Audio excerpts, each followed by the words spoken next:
বাংলাদেশের সবুজ শ্যামল গ্রামীণ পরিবেশে স্বাগত। এখানে প্রকৃতির সাথে মানুষের এক নিবিড় সম্পর্ক। আজ আমরা আপনাদের দেখাবো কিভাবে এই গ্রামের মানুষরা তাদের ঐতিহ্যবাহী মাছ ধরার পদ্ধতিকে বাঁচিয়ে রেখেছে। মাছ ধরার প্রথম ধাপ শুরু হয় জলাভূমি পরিষ্কার করার মাধ্যমে। দেখুন কিভাবে গ্রামের পুরুষরা দলবদ্ধভাবে ঘন জলজ উদ্ভিদ যেমন কচুরিপানা পরিষ্কার করছে। এটি কেবল একটি শারীরিক শ্রম নয়, এটি মাছ ধরার জন্য একটি গুরুত্বপূর্ণ পদ্ধতি, যা মানুষের চলাচলের পথ তৈরি করে এবং তাদের সহজে ধরার সুযোগ করে দেয়।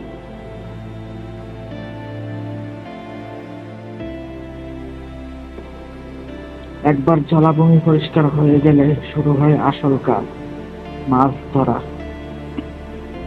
বিভিন্ন ঐতিহ্যবাহী কৌশল ব্যবহার করা হয়।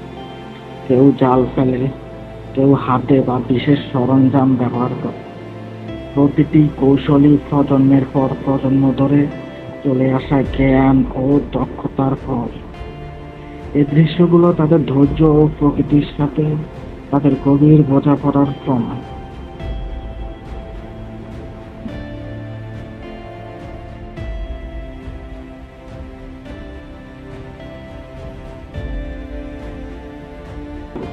যখন মাছ ধরা শেষ হয় তখন দেখা যায় তাদের কঠোর পরিশ্রমের ফল।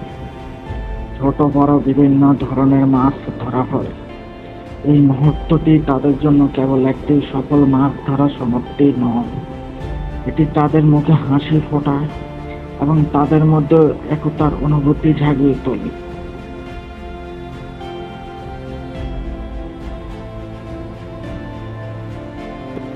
মাছ ধরার পর গ্রামের মানুষরা একত্রিত হয়। তারা তাদের ধরা মাছ দিয়ে একটি সাধারণ খাবার তৈরি করে এবং তা একসাথে ভাগ করে খায়।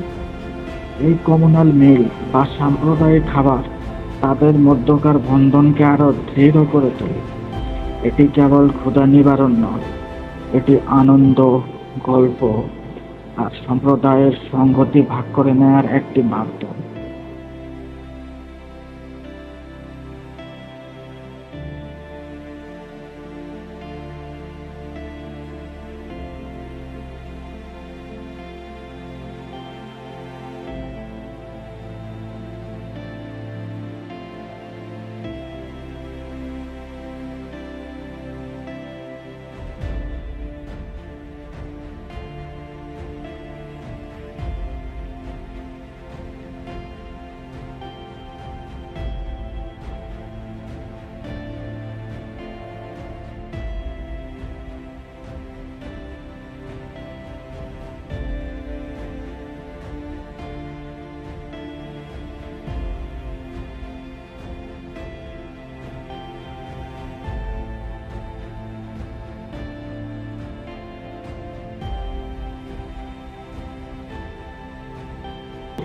এই ভিডিওটি বাংলাদেশের গ্রামীণ জীবনের একটি অংশ মাত্র।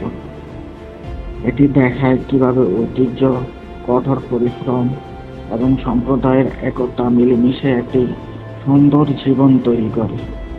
আশা করি এই সামান্য চিত্রটি আপনাদের বাংলাদেশের গ্রামীণ সংস্কৃতি এবং ঐতিহ্যবাহী মাছ ধরার প্রক্রিয়া সম্পর্কে গভীর ধারণা দিয়েছে। আমাদের সাথে থাকার জন্য অশেষ ধন্যবাদ।